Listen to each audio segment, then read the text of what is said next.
I now will invite Dr. Mohan Abraham. He is a well-known figure to all of us. He is professor of pediatric surgery at the Amrita Institute of Medical Sciences, and he is one of the few people who has been actively involved with sort of fetal medicine and active counseling, and also some amount of intervention in the perinatal period. So I thought this is another topic which is important to us, and as time passes, I think we should be able to get involved with looking after these families, counseling them from the very start, and be involved in managing and planning the management of these patients, rather than leaving it in the hands of the ultrasonologists and the gynecologists. And so with that idea in mind, I thought we will do 2 talks on perinatal sort of fetal and perinatal counseling, which is primarily what we do, and then wherever interventions are due, what interventions are feasible and how are these done, and what's the current outcomes of these kind of interventions, how feasible it is in our kind of setup. So there are 2 sessions. One of them is on non-urology and the other one is on urology, because I thought that was a separate topic.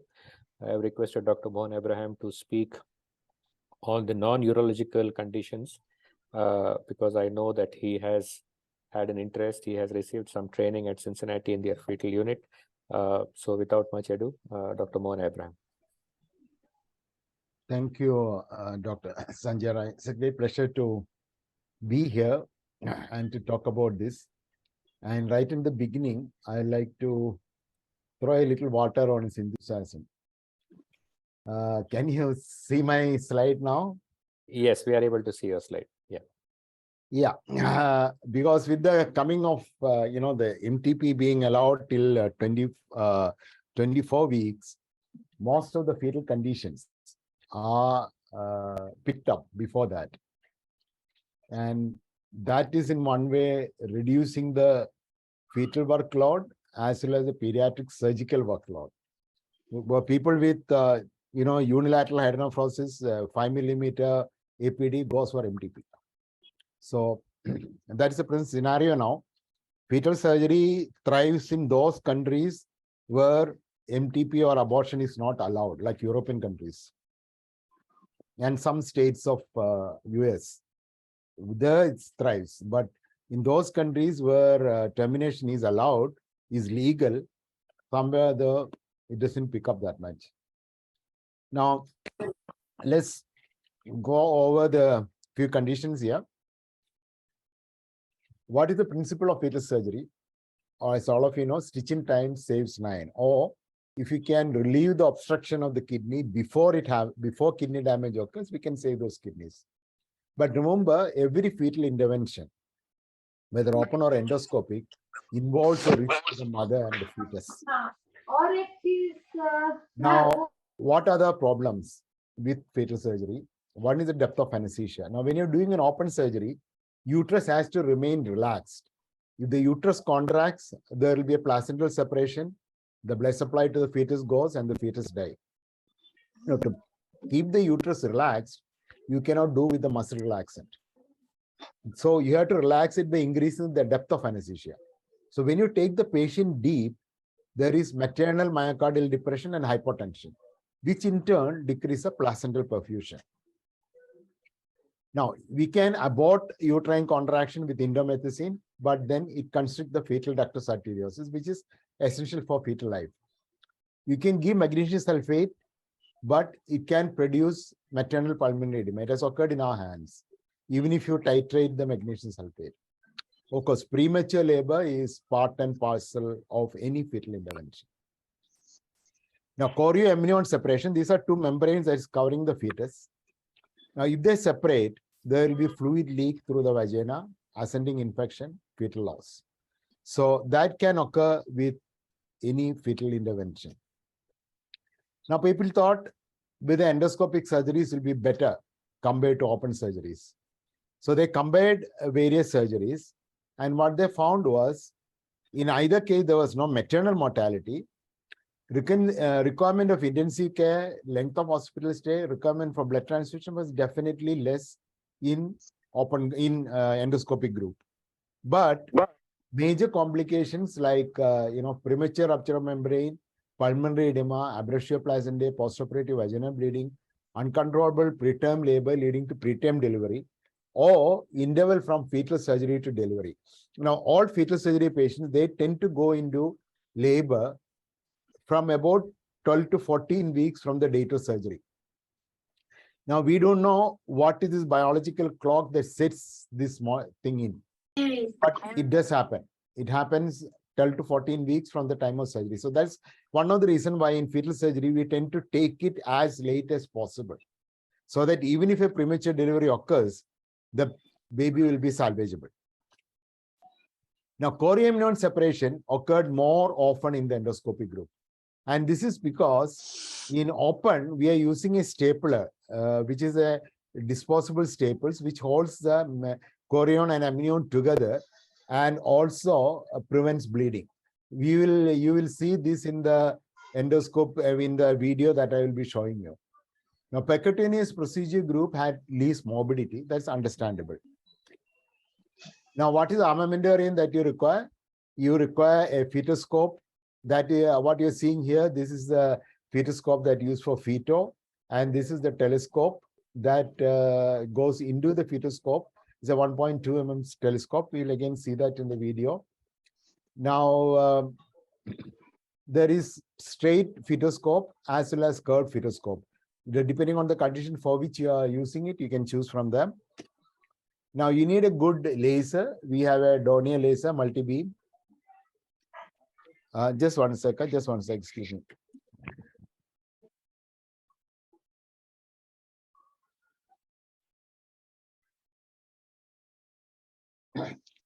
Sorry. Okay.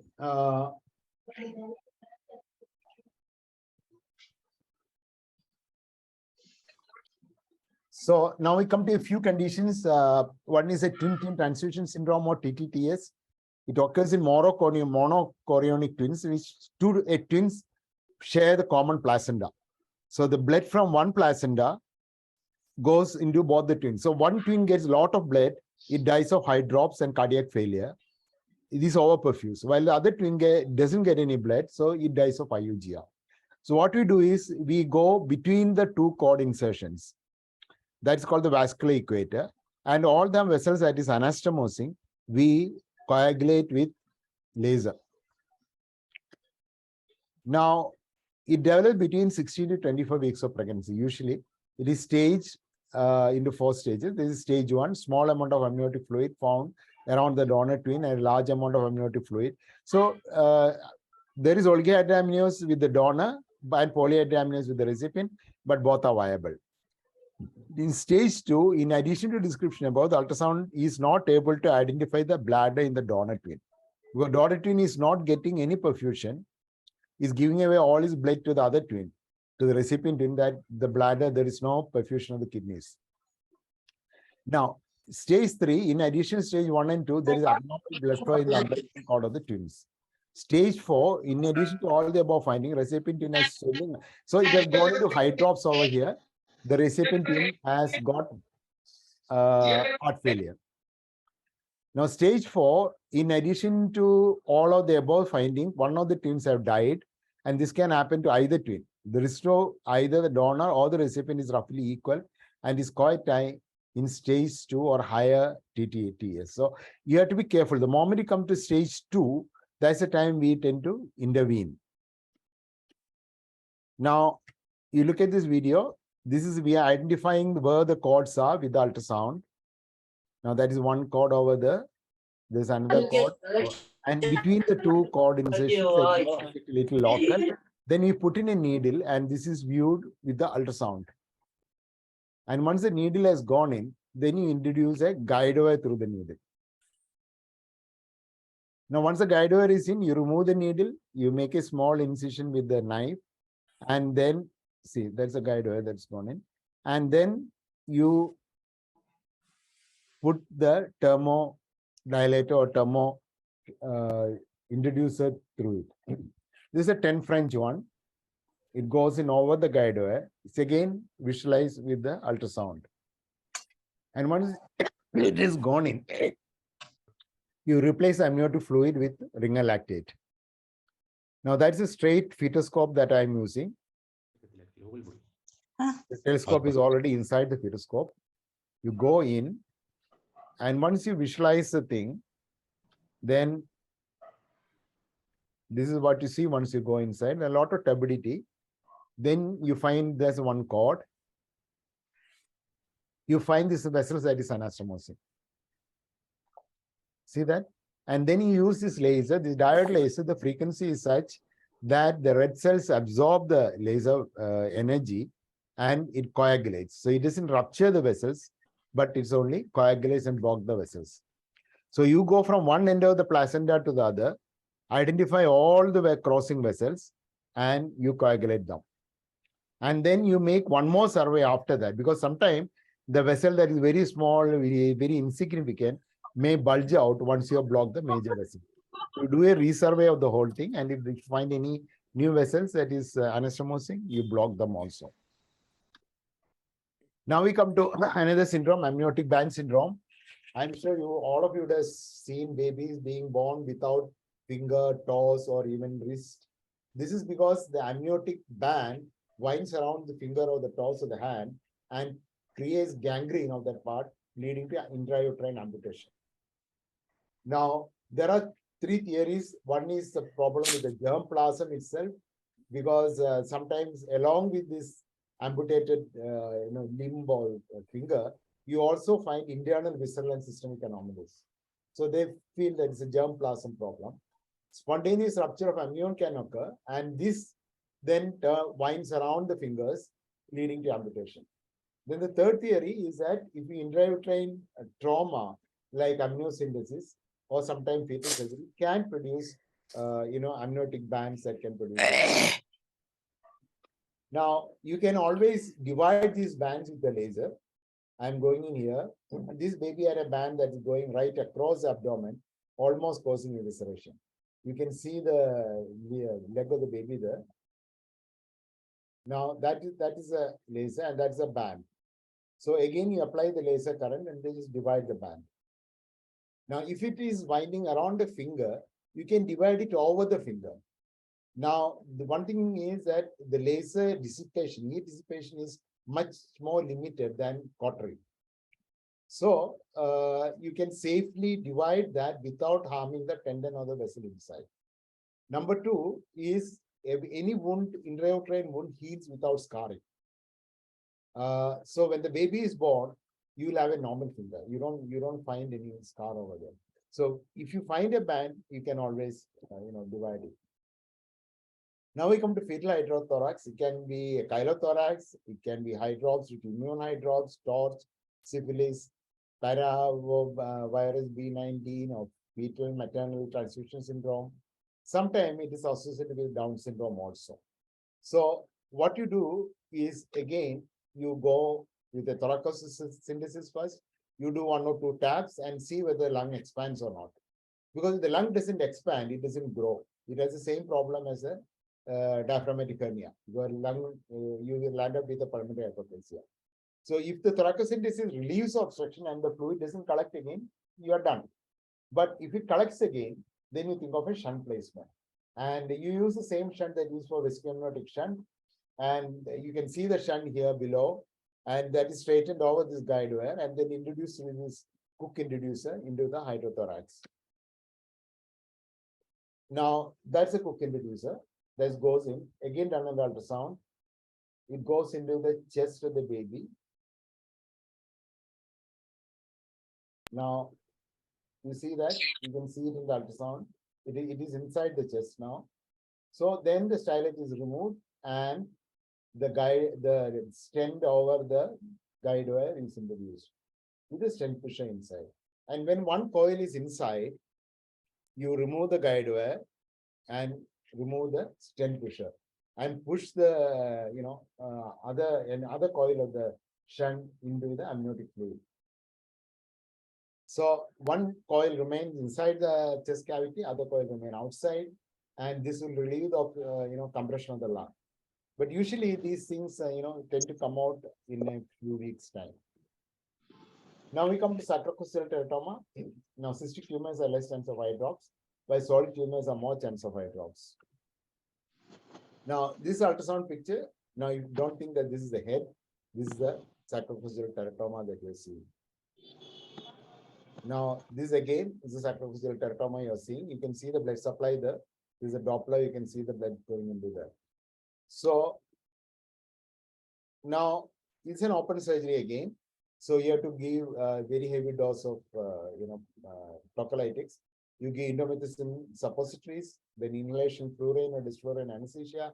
You put an epidural catheter and mark the placenta with the ultrasound and make the uterine incision away from the placenta. Now that's the mother's abdomen open, the uterus is exposed. I haven't done this case. This is done in Cincinnati when I was and I just copied and got the permission to show it. Now you make a circular incision there and then put a cesarean stapler, which is so. It not only controls bleeding from the uterine edges, it also chorion and amnion together from separating. And once you delivered the sacrococcygeal teratoma out, don't deliver the baby out, just the teratoma out. You can narrow the pedicle with either the monopolar or bipolar diathermy or use a stapler. And no attempt is made at this point to excise the coccyx or a complete resection, which is done postnatally. And once that is done, you put the baby back in, replace the fluid, the amniotic fluid with the warm lactate, and close the uterus in 2 layers. First, you put an interrupted layer of suture. Don't tie it. Then you put an inside continuous layer for watertight layer. And you remove the infusion catheter and then tie the interrupted sutures. So that's how it is done. Then the baby is continued with tocolytic, epidural analgesia for about 3 days, indomethacin suppository 6 hourly for 48 hours, magnesium sulfate loading doses 6 grams, then to 2 to 4 grams per hour infusion.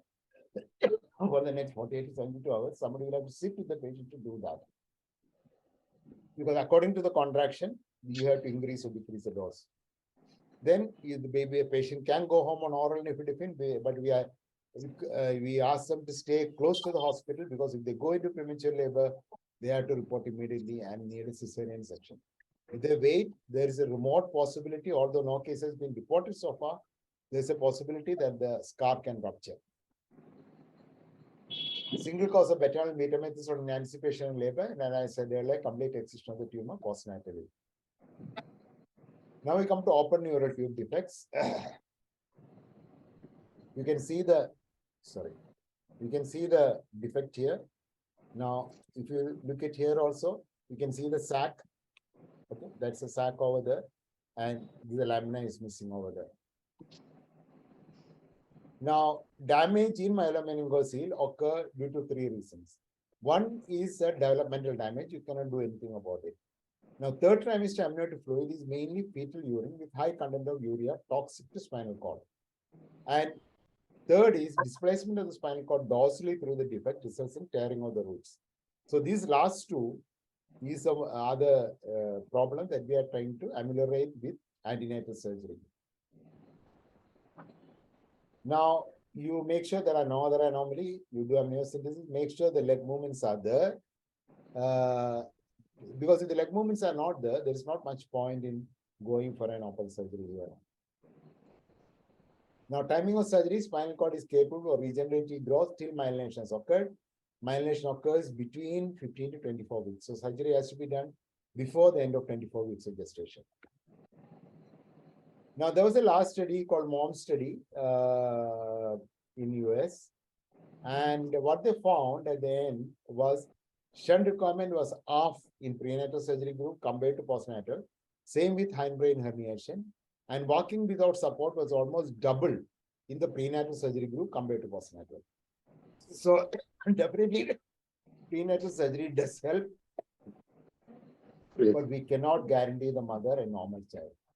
And moreover, this study did not evaluate the urinary and fecal outcome.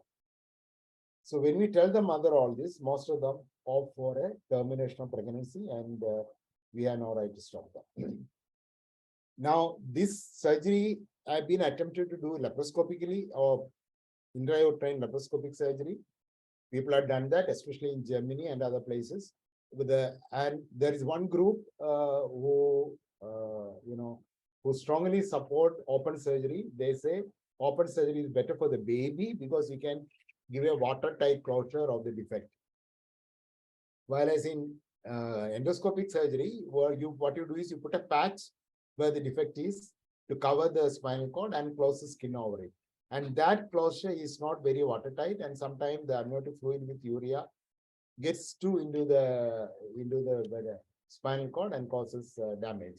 So prenatal, the endoscopy group claims that good for the mother, because mother doesn't have to have a cesarean section subsequent pregnancies and less trauma to the mother. Whereas for the baby, open surgery may be better as of the evidence that stands now. Now we come to diaphragmatic hernia. Now this ultrasound finding, you see the liver here, and that's the heart. This is the right lung, but inside left lung, what you see is the stomach. Now we fetal endoscope, endoluminal tracheal occlusion is what is now recommended for CDH. Open surgery was tried earlier by Harrison, like doing the normal and postnatal surgery. He opened the abdomen and put in a patch and repair the defect. But they found that the fetal loss is so high that it was given up long time back. So now what happens is a detachable balloon is introduced fetoscopically into the trachea of the fetus, 27 to 31 weeks, and is inflated and left in place for about 4 to 6 weeks. And if you leave it for more than that, the lungs get over-distended and alveolar damage can occur. So after 4 to 6 weeks, the balloon is deflated by ultrasound-guided needle puncturing. Now, mucus secreted by the lung is retained and give rise to alveolar distension and lung development. And that's a philosophy behind. Now, this is a Gorbal 2 balloon that we use. This is also used by a neurosurgeon to block, aneurysms in the brain. It costs about 1 lakh. Now, this is a balloon that has been introduced through the fetoscope. This is a fetoscope for feto, and you can assess the size of the balloon here. Now, tocolytics are given, vaginal progesterone night before surgery, and is continued till delivery.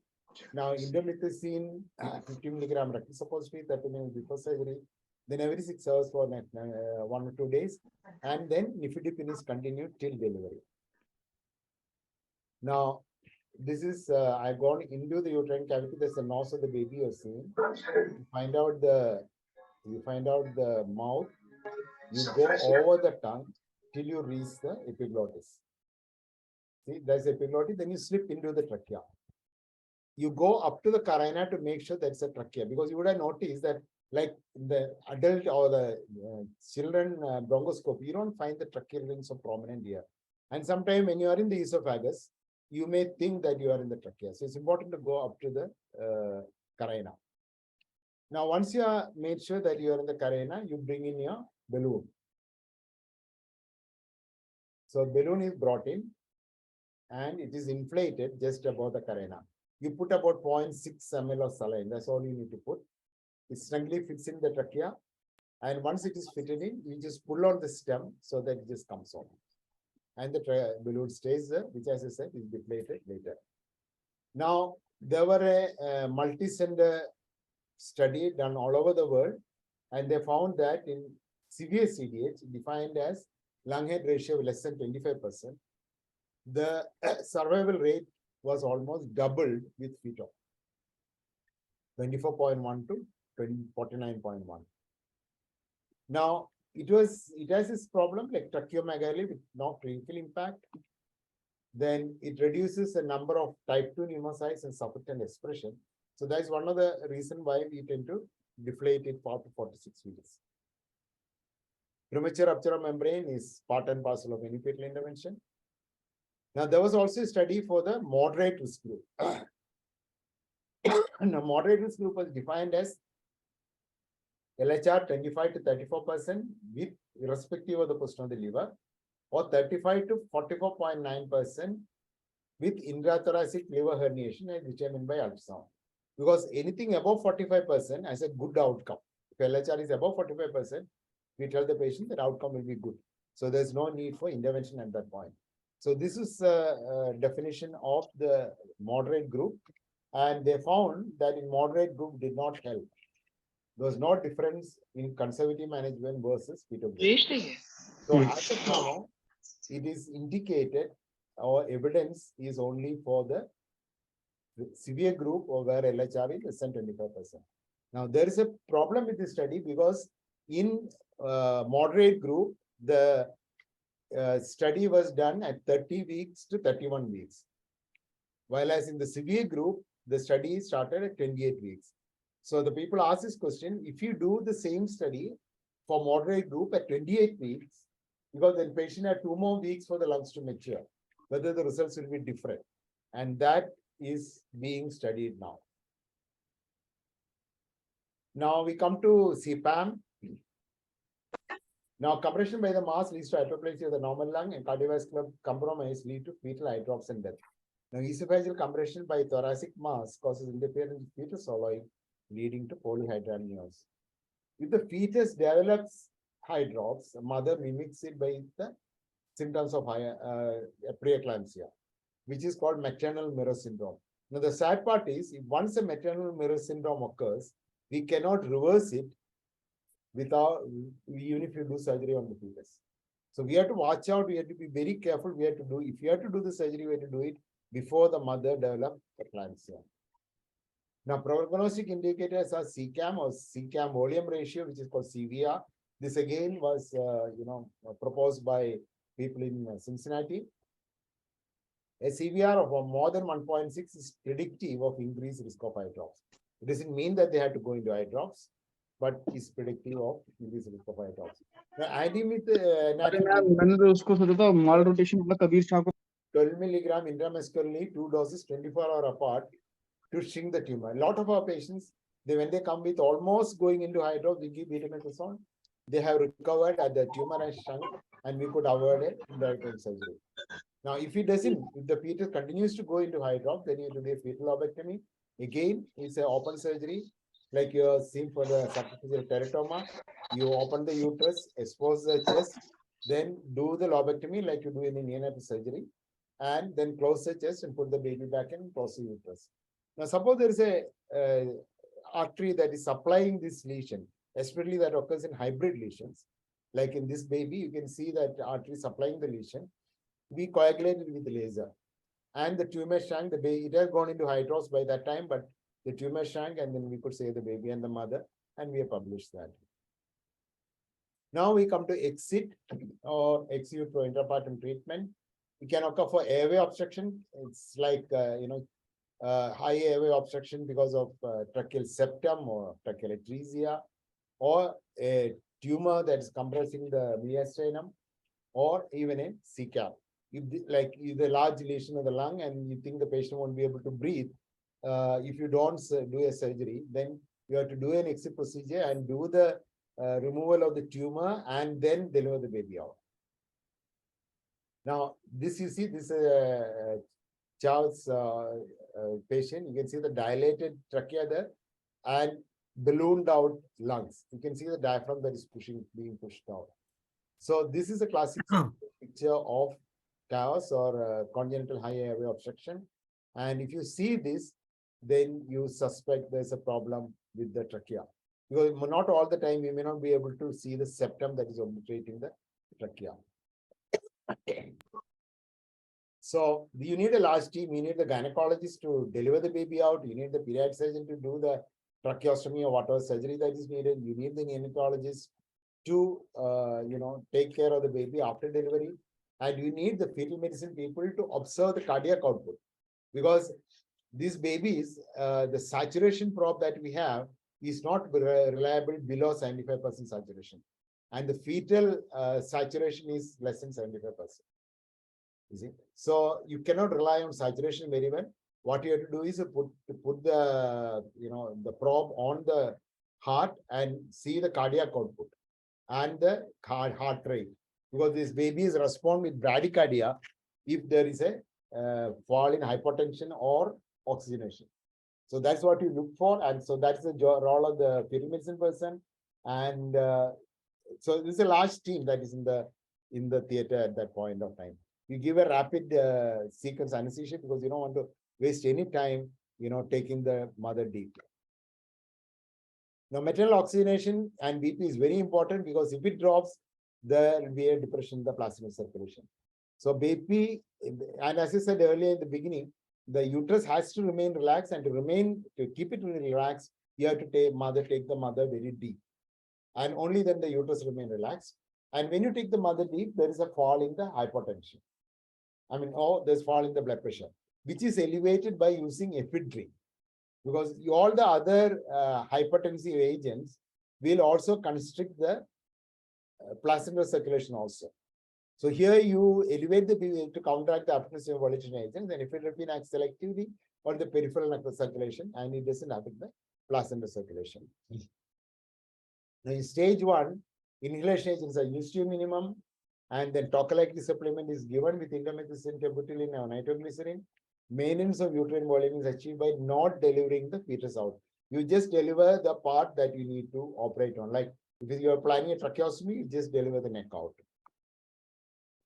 Fetal anesthesia is given just before starting on the fetus, so the fetus remain, stable. Now this baby had a tracheal septum. Sometimes the septum is very, very thin, and we can rupture it through. So that's why I tried to intubate, but it didn't go in.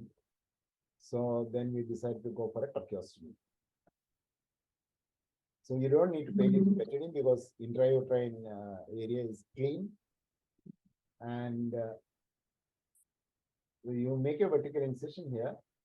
The reason being the newborn trachea is larynx is a little higher than in the children or in the adult.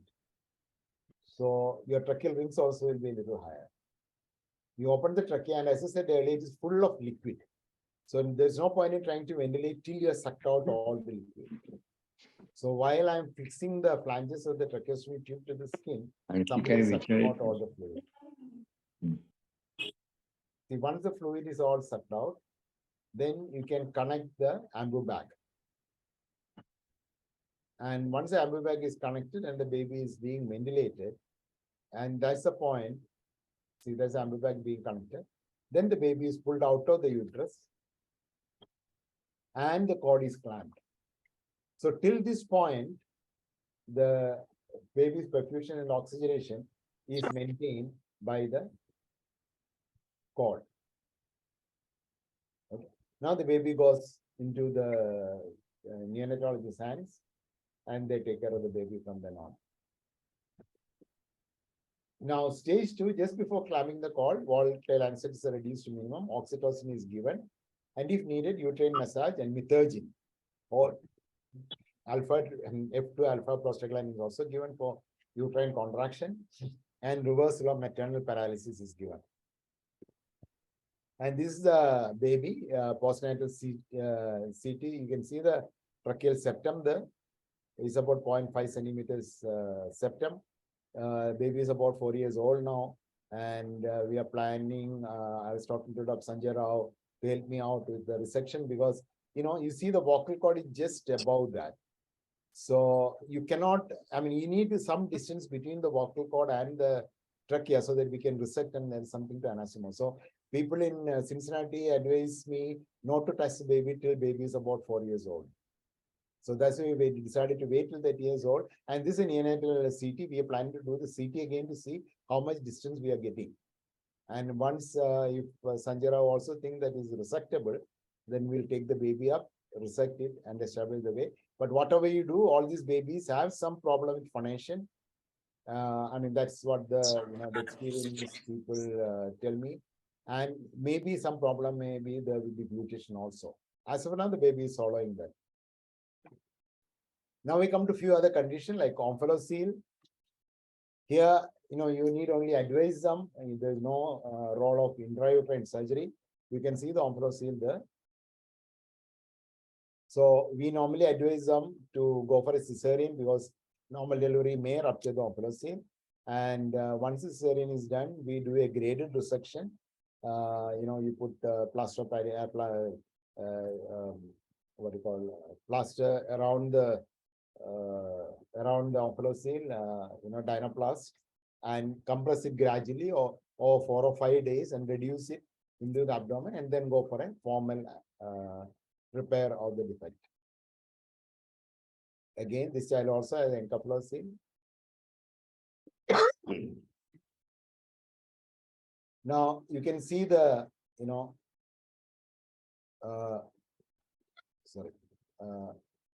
can see the vessels that is going into the omphalocele here. See, this is the vessel that going into the omphalocele. Now, next picture, this is a gastroschisis. You don't see a sac there. And as all of you know, gastroschisis may be associated with so many atresias. Survival rate is not as good as omphalocele.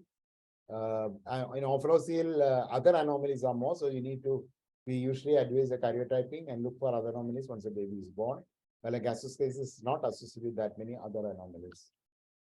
Esophageal atresia again, you can see the upper pouch here. And if you put on Doppler, you can see these are the vessels and this is our upper pouch. Now, you can also see the dural atresia. If you see this, you also advise karyotyping to rule out a Mongolism or a Down syndrome. So that is what the parents are advised. And a big thank you to all of you from our team. And this is Dr. Vivek. He's a fetal medicine person with us. And this is all the other, these are the fellows with the, this is Rinchi, who is associate fetal medicine person. So they have a 1-year training course in fetal medicine. So thank you from all of us. If you have any questions, I have a few more slides. I don't know whether it will be interesting to show you that. So we have a few minutes. If you want to just go through, we can. Okay.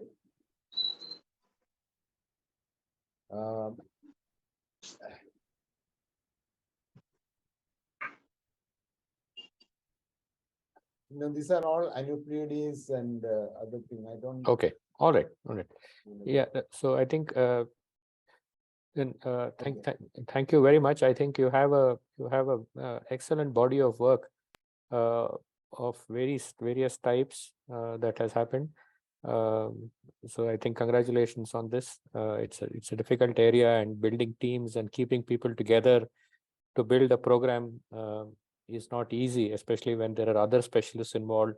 Yeah. And I think the fact that you have managed to do that and continue this program over a number of years is no mean achievement. So congratulations.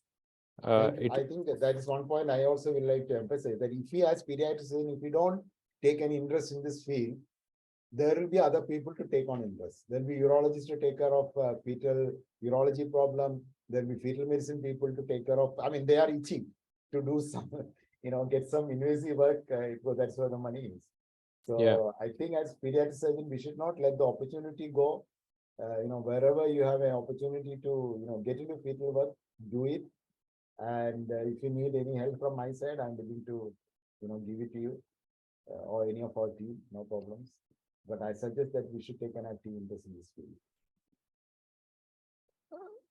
I think there is a couple of questions on the chat, and then I'll open it for sort of people to talk directly. Akshay Kalavantas, so would you advise exit procedure for a young primigravida lady, not a precious pregnancy, with fetal high tracheal occlusion, keeping in mind the maternal morbidity? What is the incidence of hysterectomy in exit procedure due to postpartum hemorrhage? Nil. Now, exit procedure is a very safe procedure as far as mother is concerned, provided you have blood to transfuse, you know how to do that. Because you can ask Sanjay Rao, when I went for the training, I took my anesthetist along with me and the fetal medicine person, because anesthetic is very important over here, especially for any open surgery and exit, because she has to or he has to take the patient deep enough for the uterus to relax and then reverse it once the uterus to contract.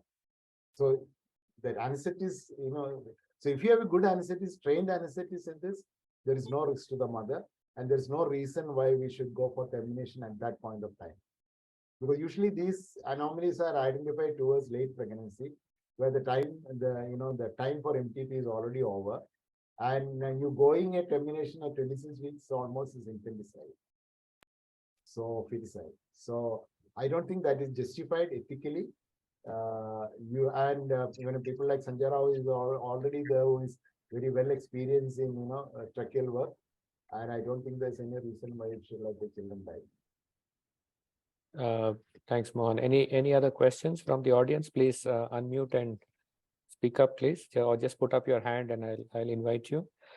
Can you just tell us a little bit about the operational aspects, in the sense, do you all have a joint clinic? Do you all meet and counsel families together? I think because that becomes a more common occurrence for a general purpose pediatric surgeon. That's so right. How does that system work? Dr. Vora, I'll get to you. Yeah. Okay. So how does that system work in your institution? How have you set it up so that you are involved with the counseling, not only for what you're going to intervene, but even the other antenatally detected anomalies? How is the system set up? Now, I had to tell you how it started. I mean, our fetal work started with me. The fetal medicine person came after I joined. I went to Cincinnati. I was fascinated by all that work, and then I came and talked to my director, and we set up the whole thing. So the advantage was that I was in command. In fact, all the equipment of the fetal, surgery work, all the, the laser, everything is under fetus, under pediatric surgery. We own those equipments. So now we have a fetal board every Thursday or once in 2 weeks, at least once in 2 weeks, where we discuss every case that has come with a congenital anomaly, or even without a congenital anomaly, like in a hydrops, non-immune hydrops. So we have neonatology sitting there. Pediatric surgery will be there, gynecologists will be there, then genetics will be there, and if it's a neurosurgery problem, the neurosurgeon also will be there. Cardiac problem is there, then we have a fetal cardiac surgeon also. So that person will be there, Badu will be there. So it's a huge teamwork, and the patient has to be counseled, just like it's in Cincinnati. We call the patient for the fetal board meeting, and then we discuss with them over there. Now, if patient cannot come, then we discuss among ourselves. Then we call the patient and tell them, this is the fetal board work, and everything is documented. The secretary documents all the discussions and put it black and white. So much like a tumor board. Yeah, it's a fetal board. Okay. So everybody knows, what is a policy, what is a philosophy, and legally we are safe because it's not a one person's decision; it's a group decision. Okay. Dr. Vora, you had a question. You were raising your hand. Yeah. I would like to know how many centers in India are doing fetal surgery. Frankly, I do not know. It depends on how you define fetal surgery. If you are looking at TTTS and ablation or cord occlusion, this sort of thing, maybe there are a lot of centers. A lot of gynecologists are doing it. I'm sure All India Institute also is TTTS and all. They are doing it over there. But if you are looking at fetal ablation of posterior valve, other than our center, I think Rasiksha has done one, but then our Dr. Vivek went over there to help it. That is during the COVID time, so I didn't go, but he went there and did it for them, with Rasiksha. So that is one center. Only other center I have, and I think one in Chennai also. I think they also did one case, but that was in later pregnancy, 37 weeks or 27 weeks or something, and somewhere there was some problem. I don't know. Anyway, so that is the 3 cases I know. But other work, like fetal, nobody has done to my knowledge in India. So that is the. But something that can be easily done if the pediatric surgeon is interested, and if you have a good fetal medicine person, and your gynecologist is interested. And I went to Cincinnati about 8 years back. Then for the next 2-3 years, I just kept mum, because I was trying to raise interest in the gynecology, because patient is admitted under gynecology, post-op management is by the gynecologist. So unless until they are interested, and like you do the surgery and then the patient aborts the next day, what's our point? So now they are very much interested. Dr. Radhamani is the head of had a gynecology there, and she is very much interested in this. So she takes good care of the patients. So it's a teamwork. Okay. Thank you, sir. Do Thank you you. need any special licenses, or is there any, what is the regulation, what are the regulatory matters around it? That's right. I didn't put up that slide. I had it earlier. I mean, that you need a license to go into any uterus. That almost all the fetal medicine persons and gynecologists have that. So they are part of the team. See, so, and you are authorized by MCI guidelines. Is a pediatric surgeon is authorized to treat congenital anomaly. So that's again, I said, this is teamwork. They are not entitled to operate on fetus, but we are entitled to operate on fetus. We are not entitled to go into the uterus. They are entitled to go into the uterus. So it has to be a teamwork. So they provide the access. They provide the access. We do the surgery. Gynecologists do the post-op management. So I mean, it's a team. You have to have a team. Yeah. I think any other questions? Anybody else wants to comment? Sorry, Dr. Basant, do you want to say something, or is your mic accidentally on? Yeah, I think it's accident. Jivak, go ahead, please. Sir, just out of curiosity, I was wondering about the finances for the patient. How are they managing, and is it extremely expensive? Are they able to raise funds, or is the hospital helping or the institute helping, just out of, because most of our patients are are quite unaffording. So I was just wondering how they're managing the finances. Sir. No, there are two things to it.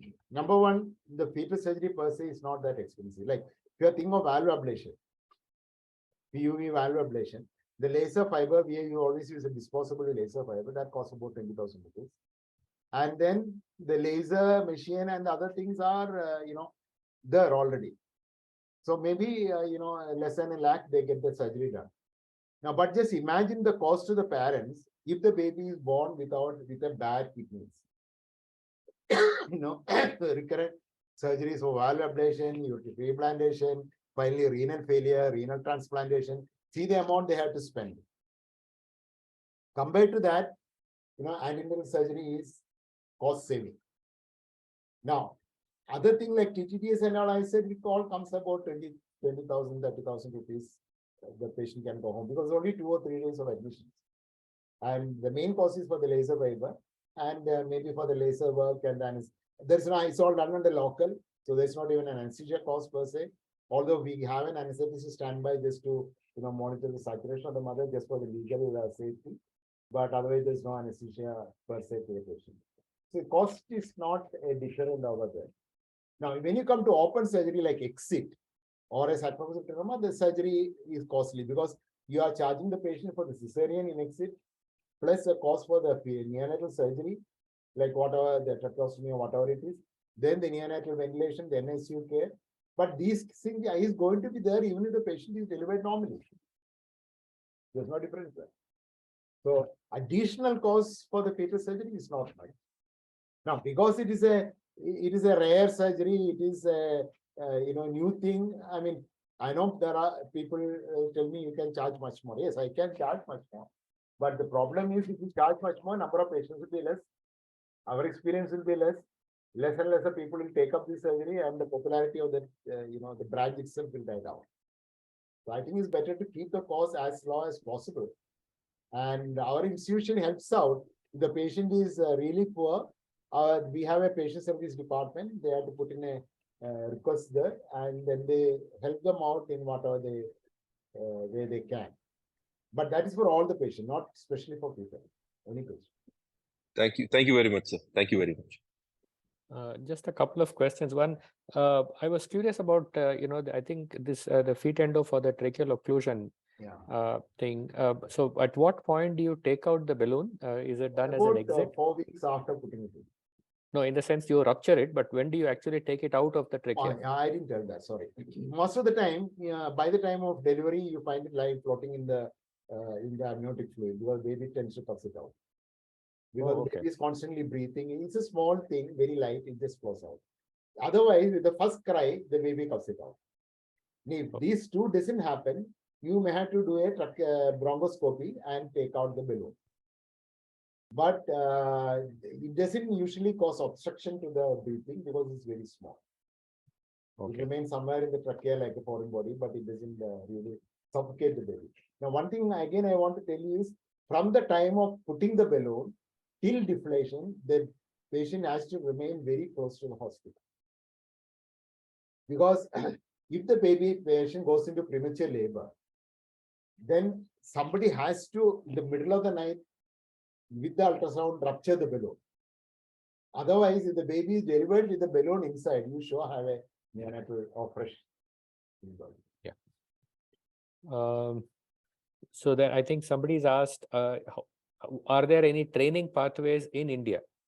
Not at the moment. People keep asking me this because these surgeries are done, as emergency, most of them.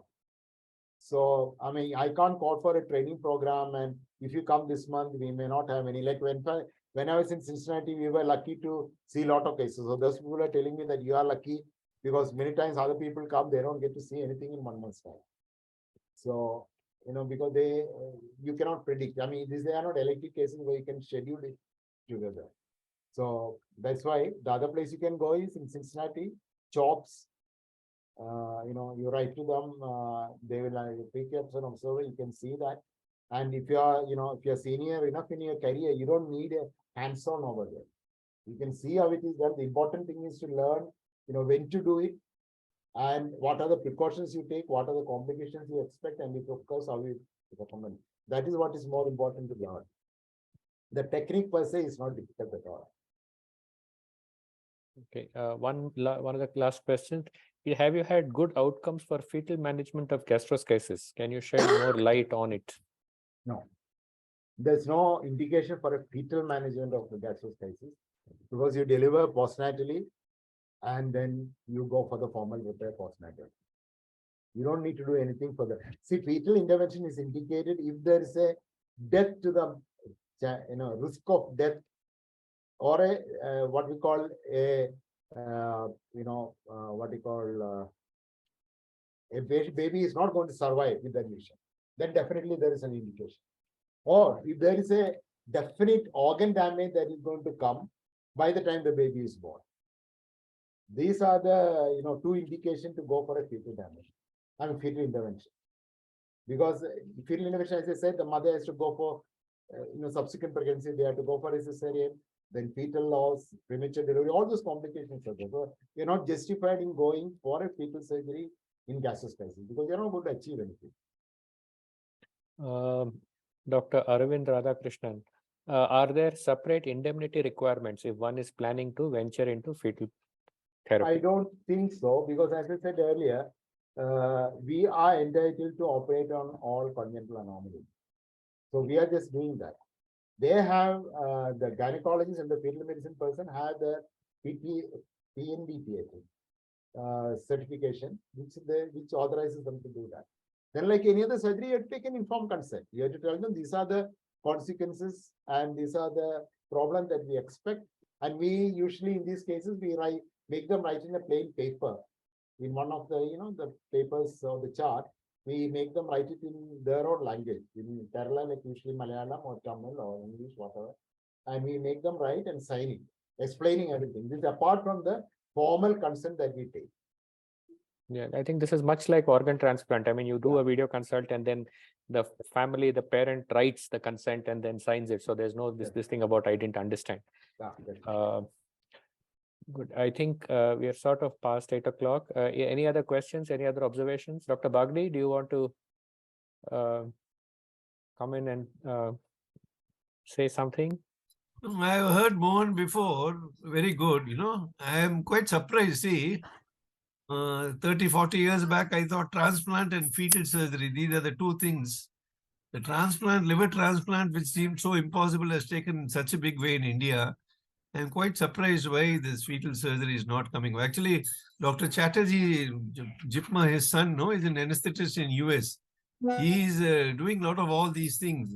And, once we have got one program in marvelous medicine conducted by these Jipma people.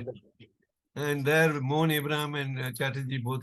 He is doing wonderful work. Actually, he told me he is willing to come to India and help people out. Rashik Shah here is interested in Bombay.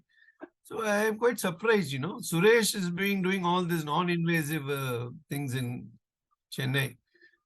The problem is this. See, even in this meningomyelocele, I am very much interested. The MOMS trial is such a big thing study. I don't know. We got so much material. Why nobody is taking it up? I don't know. I mean, the thing is, especially myelomeningocele, if the mother asks, "Are you giving me a normal child?" and we say, "We cannot promise a normal child." The risk will be less. And if they say, "We want to have termination," how can we tell them no? You should go ahead with the pregnancy. I mean, if you have an abnormal child in your family, I've seen, families being destroyed because of that. You have a paraplegic child, you have an incontinent child. It's not only that child that suffers, the subsequent pregnancies also get affected. I mean, there's no money for them to look after the next child, normal child. So I don't know. I mean, it's really other condition like PUV, fine. I mean, you do a fetal surgery, either we have a fetal loss, the baby goes off, or we have a good baby with good kidney, fine. No problem. But myelomeningocele, I don't know. The world is showing good results, no, sir? MOMS trial, no? It says it reduces the risk by 50%. Means if your child has a chance of 50% less chance of having, paraplegia, and 50% less chance of having hydrothorax. But still, there is a 50% chance that child will have. See, Santosh Kamarkar is so committed to SBF. No? You see his commitment, my God. So there is a scope because the material is so much. Spina bifida is so much, my God. Worth trying, sir. That's what I feel. It's worth trying. If any parents are willing to go through it, I'm only glad to. See, that depends on the gynecologist, no, the way they counsel. See, that is why. No, I mean, as I said earlier, in our setup is they all come to the fetal board. I mean, now no patient goes for individual counseling. It's counsel in the fetal board. So you can't blame the gynecologist for that. I mean, we all counsel them the same way. Right. I think on I don't know, with more and more IVF and so-called precious babies, I don't know whether there will be an increased thing, but I think today's technology allows them to really screen the the egg and the embryo before they put it into the patient. So I guess I'm not sure how that will progress. Recently it came in the TV, no, All India Institute, they did something, no, some Dr. Ramakrishnan, he did some fetal intervention for a cardiac thing. Even Narendra Modi praised him and all. I don't know if you all heard that. It was fantastic news. In 60 seconds, the miracle happened and all that. I don't know if you heard that news. I think that was an exit. Again, I think it was an exit. I think that is what, if I remember. I think so. Not exit. It was a fetal balloon septostomy. Oh, okay. That we have done in Amrita long time back. But, because it is done in All India Institute, that was real news, a lot of people got interested. Depends on how we publicize it. We have done it here also. That is done about, I think, 3 years back. Okay. Yeah, I think on that note, I think we will call it. Very good, Mohan. I hope more centers take up. You become father of fetal surgery in India. On that very, very great note, thanks Dr. Bagdi for labeling Dr. Mohan Abraham. He shall henceforth be known. Mohan, thanks very much, Mohan. Thank you very much. It was a very nice talk, and thank you also for all the participants for the nice discussion. This will go up on our IAPS YouTube channel in a few days. The previous ones are also all there. Those of you who couldn't attend, please visit and watch. So, Mohan, thank you very much. I hope you have a rapid recovery, and we hope that we can meet soon and discuss about this child and do whatever is needed to sort that thing out. Right. Thank you all participants. I will end the meeting now. Good night and have a nice day. Thank you. Good night.